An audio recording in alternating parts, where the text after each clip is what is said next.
আসসালামু আলাইকুম। বর্তমান সময়ে 99% লোক ফেসবুক ব্যবহার করে থাকে। অনেক সময় আমরা আমাদের কোনো একটা ফ্রেন্ডের প্রোফাইলে গিয়ে দেখি ওর ওখানে ফলোয়ার অপশনটা অ্যাক্টিভ করা আছে, অর্থাৎ কয়জন ফলোয়ার আছে এটা দেখা যায়। সো এটা দেখে আমাদেরও আগ্রহ জাগে, আমরাও আমাদের প্রোফাইলে ফলোয়ার অপশনটা অ্যাক্টিভ করব। কিন্তু এটা আমরা করতে পারি না। সো ভিউয়ার্স, আজকের এই ভিডিওতে আমি আপনাদেরকে দেখিয়ে দিব আপনার ফলোয়ার অপশনটা কিভাবে অ্যাক্টিভ করবেন।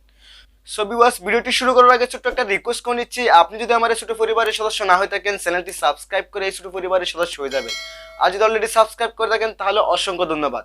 সো ভিউয়ার্স, আর কথা না বাড়িয়ে চলুন ভিডিওটা শুরু করা যাক। তো ভিউয়ার্স, আমাদের ফেসবুকের ফলোয়ার অপশনটা অ্যাক্টিভ করার জন্য আমরা প্রথমে চলে যাব ফেসবুকে যাওয়ার পর উপরের ডান পাশে দেখেন তিনটা দাগ, এই অপশনে ক্লিক করব। এই অপশনে ক্লিক করার পর আমাদের প্রোফাইলে ক্লিক করব। আমাদের প্রোফাইলে ক্লিক করার পর আমি একটা স্ক্রল করে আপনাদেরকে দেখাচ্ছি। দেখেন আমার এখানে কিন্তু কোথাও ফলোয়ারটা শো করতেছে না, অর্থাৎ ফলোয়ারটা এখানে দেখাচ্ছে না। সো আমি এখন ফলোয়ার অন করব, অ্যাক্টিভ করব। সো আমরা চলে যাব নিচে দেখেন এডিট পাবলিক ডিটেলস, এই অপশনে ক্লিক করব। এই অপশনে ক্লিক করার পর একটু স্ক্রল করব। একটা স্ক্রল করার পর দেখেন এখানে ডিটেলসের বরাবর ডান পাশে দেখেন এডিট, এই অপশনে ক্লিক করব।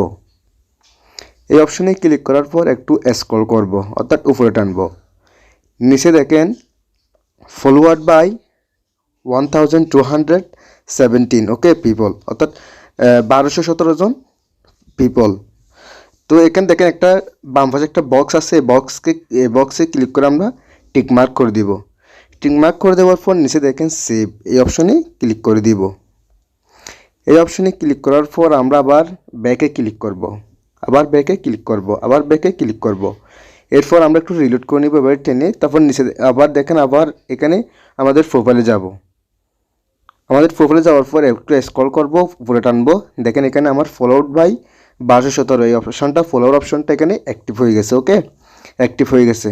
সো এভাবে আপনারা চাইলে খুব সহজে মাত্র 1-2 মিনিটে আপনাদের ফলোয়ার অপশনটা অ্যাক্টিভ করতে পারেন। সো ভিউয়ার্স, এই ছিল আজকের ভিডিও। আশা করি আপনাদের ভিডিওটি ভালো লেগেছে। যদি ভিডিওটি আপনাদের ভালো লেগে থাকে অবশ্যই ভিডিওটি লাইক এবং শেয়ার করে দিবেন এবং আপনার মূল্যবান মতামত কমেন্ট বক্সে জানিয়ে দেবেন। দেখা হবে অন্য কোনো ভিডিওতে। সে পর্যন্ত সবাই ভালো থাকবেন, সুস্থ থাকবেন। আল্লাহ হাফেজ।